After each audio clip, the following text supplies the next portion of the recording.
to this hip and lower back stretch. So we're going to start and do each exercise for 60 seconds. So we're going to just work through a selection of exercises that are going to open up through our hips. We're going to start in a butterfly. You want the soles of the feet together. I'm trying to elevate my spine in this position. If you see me on the side, what you don't want is to round your back. So sit nice and tall, open up through your chest. If it feels easier to hold the floor and drive the knees down, you can do that. Or hold your ankles and push into the thigh with your elbows to try and get that opening up of the hips a bit more. It really is a lovely feeling when you elevate the spine because you feel much more of the connection into the hips there. So hold that and keep pushing into it.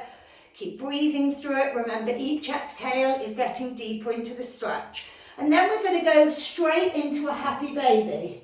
So I want you to lie on your back, wherever you can hold your feet. If you can hold them on the outside like this, that's great. So I'm gripping onto the outside of my feet.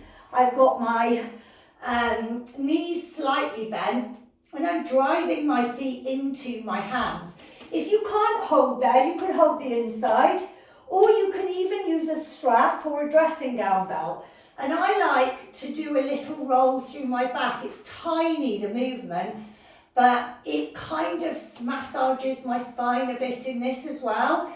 And play around in this happy baby. Drive your feet into it a bit more. Release them a bit more. Do whatever feels good. And breathe through that stretch. We've got another 10 seconds to go. We're doing 60 seconds in each stretch. So keep driving the feet in and feeling the hamstrings. Now sit up into what's called a bear sit. So I've got my soles of my feet open, and I've got my legs in this frog position, but it's called a bear because the frog's the other way round. Both are good for hips, but this one I particularly like because it gets into your adductors. So you can see what I've done is I've got this open here, and then I've got a straight line from my knee down to my ankle, and I'm using my elbows to push down on the inside of the knee, and I'm really feeling a hard stretch now here, all the way up that tissue on the inside of the leg. So I can feel it activating as much as you like, as much as I want. And the more I drive down with the elbows, the more intense the stretch goes. And from this, we're going to do what's called a 90-90. So I don't want you to move from this position. Stay in this position. Don't start shifting. And then just drop the right leg in. It probably won't touch the ground because we've kept this right angle position. It's a lot harder. Then go back to bear sit and then drop the left knee in, just to where it will go. So we don't want to shift through the hip bum. You're just trying to go on internal rotation, and each rep, you're going back to your bear sit. So exhale as you rotate, drop, and each rep, when you go into the drop, you might feel a bit more movement as you do it, because you've sat in the bear sit for a minute before. You're going to have activated and mobilised and stretched that tissue a bit more to enable you to get a bit deeper in. So we're not doing a shin box. This is called a 90-90 from a bear sit, and I love them. They're great for the hips. Okay, now we're going to lie on your back, and you're going to do a hip hug. So we're going to hold the knee into our chest, and we're going to roll the ankle. So slow and controlled rotations one way, and then roll back the other way. Really think about pushing the straight leg hip to the floor as much as you can, and hugging the knee in as much as you can. Flexion and extension of the hips and ankle rotation at the same time. Now swap it over. So I've got my right leg pushed to the floor. I'm rotating the left ankle, and these are really good. If you try and isolate the movement so it's just the ankle working, it's quite a lot easier if you hold your shin bone, because then you stabilize your body and you don't allow the shin and the knee to come along for the ride. Okay, now from here, we're going to do a piriformis stretch. So cross the right leg across the top of the knee. Put your right hand on the right knee here and just breathe through this stretch for 30 seconds. And just hold this stretch. Keep breathing. Inhale. Exhale.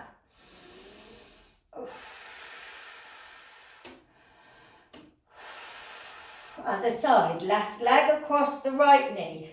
Hold the hand, right hand under the right thigh, and the left hand just taps that left knee to open up through that glute and that QL and piriformis. You'll feel a lovely stretch here. So hold that and breathe through it.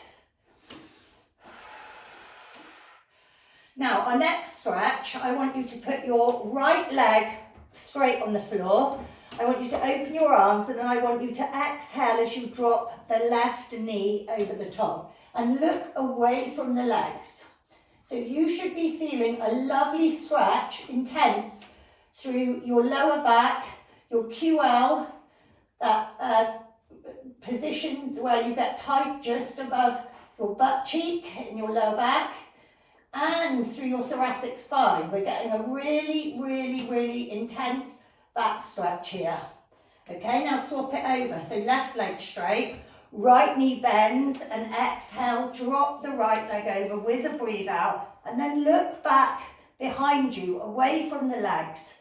Keep breathing through and keep working on breathing through it, because this is quite an intense stretch.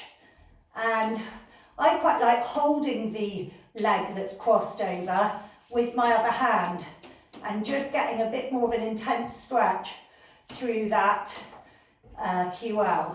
If you want, you can even try and hold that foot behind like this. That's an even more advanced stretch if you get into it and hold it for a bit longer.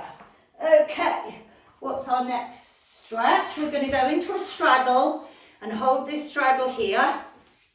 And I want you to imagine turning the knees out and pointing the toes and sitting as tall as you can through this straddle.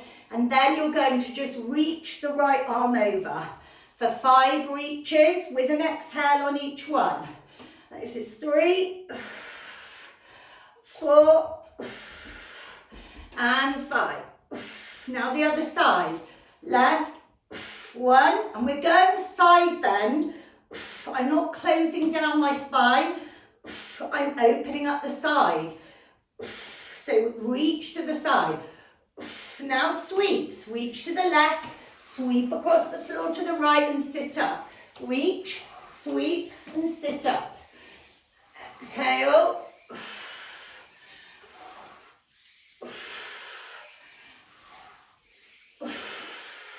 Five more. 4 more. 3 more. 2 more. And 1 more. Okay, 2 more exercises to go. So you're going to go onto the floor on your hands and knees. You're going to open your knees wider than your hands. So you can see my hands are in the middle and my knees at either side. I'm going to lift my right leg to the side and I'm going to exhale as I rock back. Keep going. Few more. 1 more. They're an intense hip stretch. So when you do the other side, set up so that your hands are in the middle. Try not to shift your body weight to the side of the bent leg. And off you go. You exhale on the reverse. They're really challenging for the hips, but they'll do a lot of good to them. If your foot doesn't like being pushed into the floor, you could just go up on the heel there. You can push the side of the foot. You can put the whole foot down, whatever you need to do. But just find a position that allows you to get that rock back. 2 more. Ooh, hips feel brilliantly open now. So we're going to sit in a deep ape for 1 minute for the end of our stretch. So this will have been an 11-minute stretch of lower back, spine, QL and hips combined, just moving through each movement. Now we're going to reach for the end. We're nearly done. Push those feet into the floor. Think about the feet being evenly distributed. Don't roll out on the outside of the foot. Don't roll in on the inside of the foot. Last two. Last one. Now forward fold to finish. Just come up with slightly bent knees, drop the head, relax through like a rag doll and sway for 5, 4, 3, 2 and 1. And to finish, exhale as you come up, back bend and shake it out and you've done it. Well done.